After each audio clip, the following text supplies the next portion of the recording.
So in this segment, we're going to be talking about Andrew Cuomo, and no, it's not positive, which shouldn't come as a surprise because this man's a monumental idiot. I don't know if we're going to get many views from the States on this one, but I'm going to drink my tea and we move. So, new allegations of cover-up by Cuomo over nursing home virus toll. So, for anyone who doesn't know, I'm pretty sure a nursing home is the equivalent of a care home within the UK. So, just to get that one out of the way. In a private conversation, the governor's top aide admitted that data was withheld on nursing homes where more than 10,000 New Yorkers have died during the pandemic. So, what we can see from this so far is that Cuomo hid the data about deaths within nursing homes to delay investigations. And that's something the article talks about. It's good work from the New York Times. I have to give them some credit here.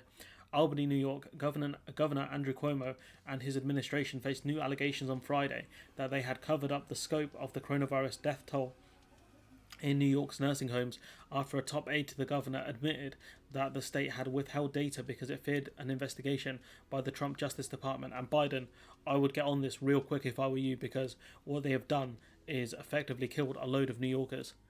And that is shameful behaviour. And I hope that the next time the governor's up for re-election, I hope Cynthia Nixon runs again, and I hope she talks about this stuff. The remarks by the top aide, Melissa DeRosa, made in what was supposed to be a private conference call with Democratic lawmakers came as a cascading series of news reports, and a court order have left Cuomo, a third-term Democrat, scrambling to contain the political fallout over his oversight of nursing homes where more than 13,000 people have died in the pandemic in the state. Lawmakers from both parties have called for stripping the governor of the emergency powers that he exercised during the pandemic, while Republicans have demanded the resignations of top Cuomo administration officials and new federal investigations. And for once, I'll actually agree with the Republicans here, because there needs to be investigations into who knew what, why were COVID positive patients being allowed back into nursing homes, and who covered up the details. Mr. Ross's jarring admission came when she was asked about the ongoing delays in giving lawmakers nursing home death data. She said the Department of Justice requested the information last summer. Basically, we froze. At the time, the governor's office was also facing similar requests from the state legislature. We were in a position where we weren't sure if what we were going to give up to the Department of Justice or what we give to you guys, what we started saying was going to be used against us. Well, obviously it's going to be used against you because you didn't do a good job. Like, why are these people so scared of scrutiny when they commit failure? I don't understand. And we weren't sure if we were going to be we weren't sure if there was going to be an investigation. Absolutely, there should be an investigation, and your name should be on that list to be investigated, Mr. Rosser said during the call. According to a partial transcript later released by the governor's office after he spoke, remarks appeared in the New York Post. So we can see that he's been quoted. The New York Post are a bit dodgy, but that's the reason why I didn't want to cover this originally. I wanted to just let kind of more news come out, and I feel like the Times are a bit more reliable, especially when they're calling out their buddy Cuomo. The Justice Department never formally opened an investigation, according to Mr. Rosser, which is surprising given that it was the Trump's DOJ. But the intense scrutiny of the governor's record on nursing homes has struck at the core of his carefully cultivated image as a competent chief executive, with a deference to facts, as embodied by the daily news conferences that he held early on in the outbreak.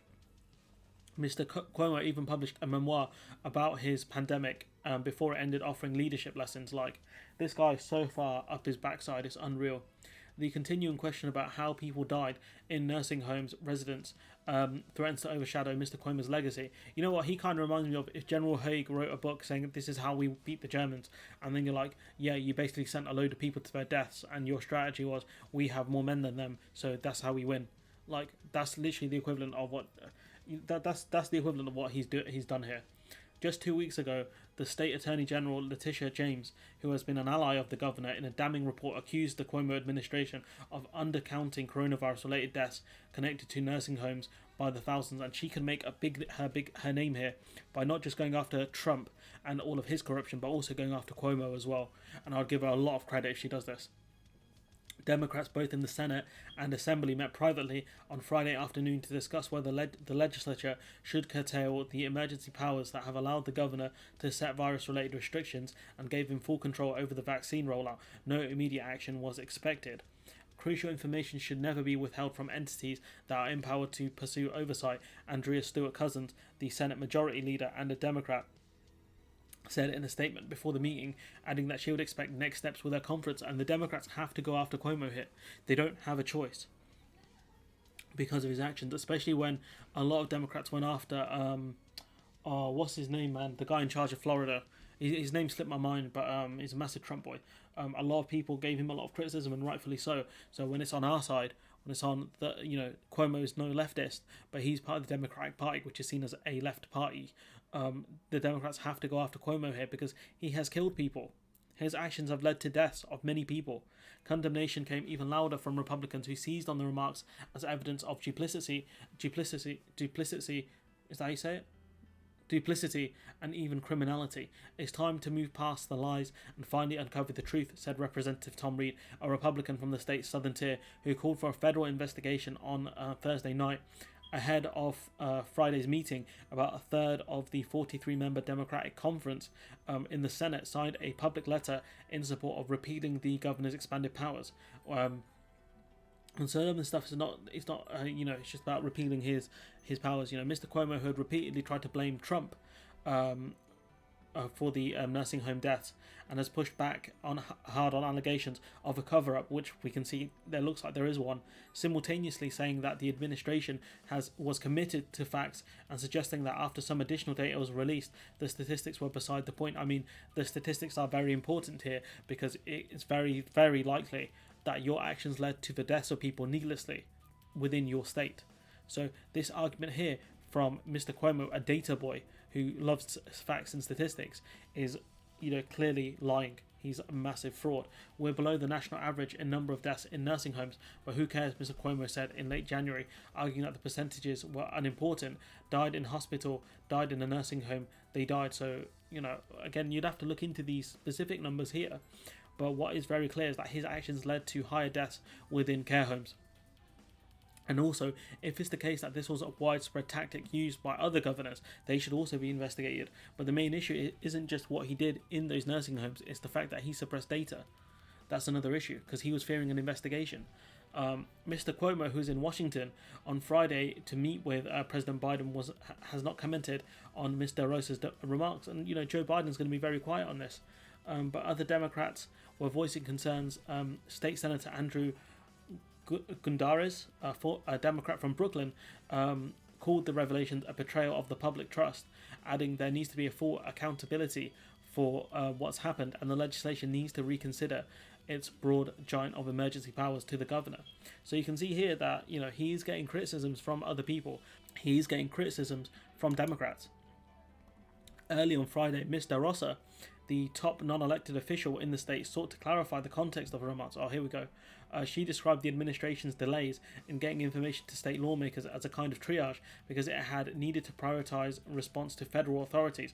I was explaining that when the DOJ inquiry, we needed to temporarily set aside the legislature's request to deal with the federal request first, she said. We informed the houses of this at the time, referring to the upper and lower chambers. But the thing was, didn't she say that they, froze when the DOJ were asking about numbers? So now she's saying that, we had to delay the numbers given to the, the House and Senate within New York because, the DOJ wanted these numbers. But that's not what you said earlier. She said the administration was comprehensive and transparent in our response to the DOJ, but you froze. You tried to hide these numbers. Why are you lying? And then had to immediately focus our resources on the second wave and vaccine rollout. She's clearly lying here to these people, to these legislatures. As I said on a call with legislators, we could not fulfill their request as quickly as anyone would have liked. She said. I mean, you could have done, but like you said, you froze. You hid the data. I don't understand what DeRosa's argument here is. Miss James' report forced the state's health department to make public more than 3,800 previously unreported deaths of residents who died outside a facility, like in a hospital, and had not been included in the state's official nursing home tally. So basically that these people died in hospital, therefore it's not a care home death, when realistically it should be classed as a care home death, especially when you let COVID positive patients back into care homes. Since then, the number of deaths connected to New York's nursing homes and long-term care facilities has ballooned to about 15,000 confirmed and presumed deaths from 12,743. So you can see an increase of about 2,000, just over 2,000 in late January as of this week. So people have actually done the digging here and actually found out that the numbers are far higher.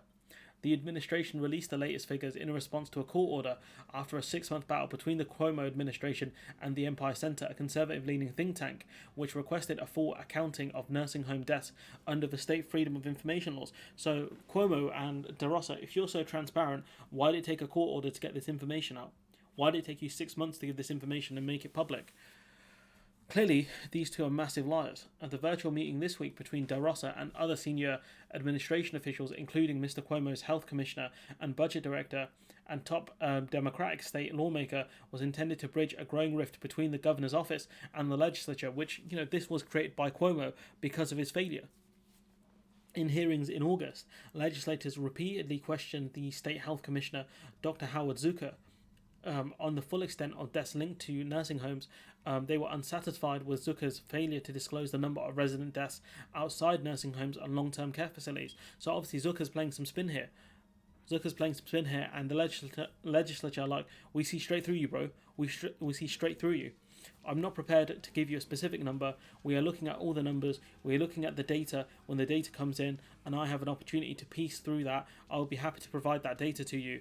I mean, is it going to take a court hearing to get this data, Zucker? Dr. Zucker? I don't know.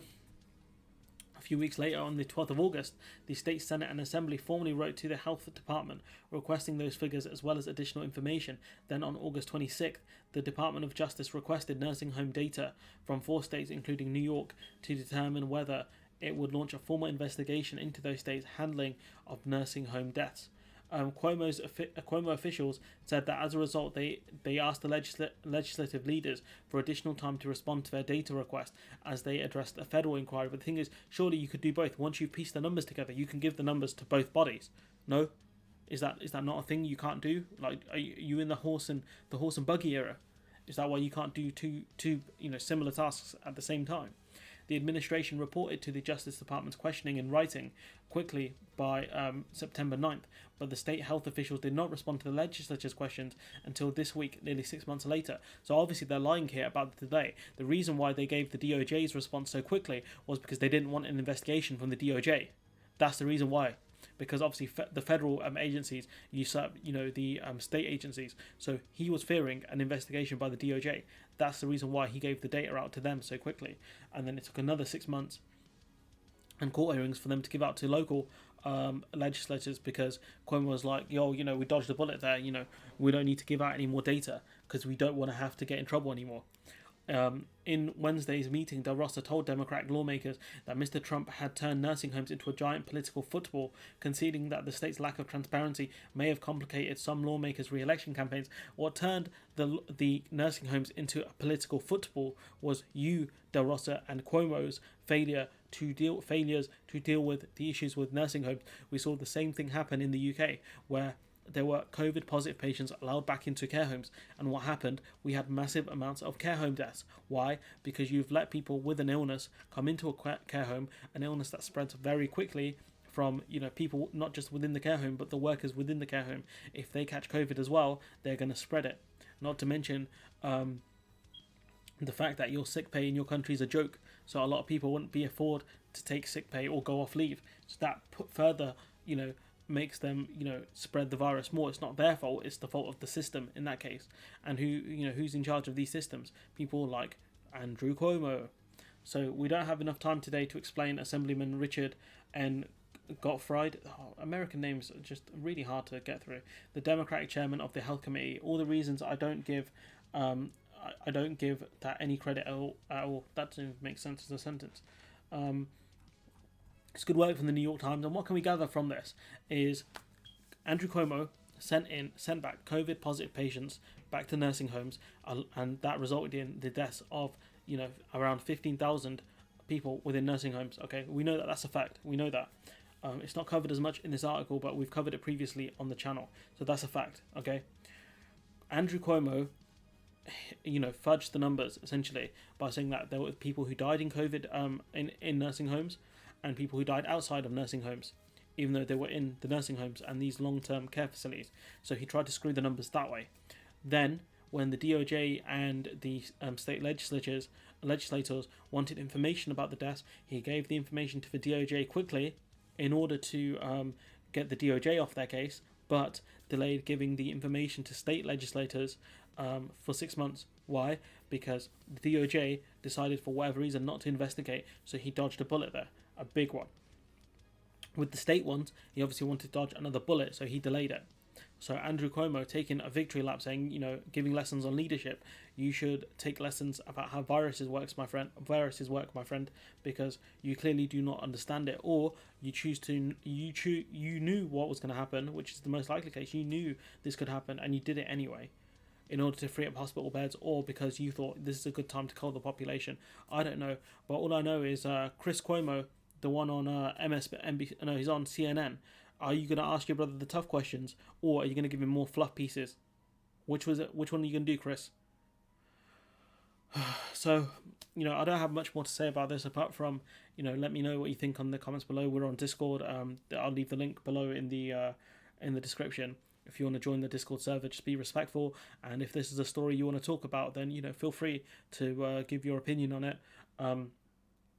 But yeah, man, Andrew Cuomo, an embarrassing human being who caused the death of tens of thousands of elderly people and older people by following this stupid policy of putting putting COVID positive patients back into nursing homes. That was this guy on the right here. And then you've got DeRosa, a person who was like, oh, we delayed giving the information out because we didn't want to get investigated, and people are just like, nani? Yeah, just stupidity on both their parts, to be honest. You would expect someone who's involved in politics to not say such dumb things and incriminating things, but thankfully, because they said this, we have more information about what's going on.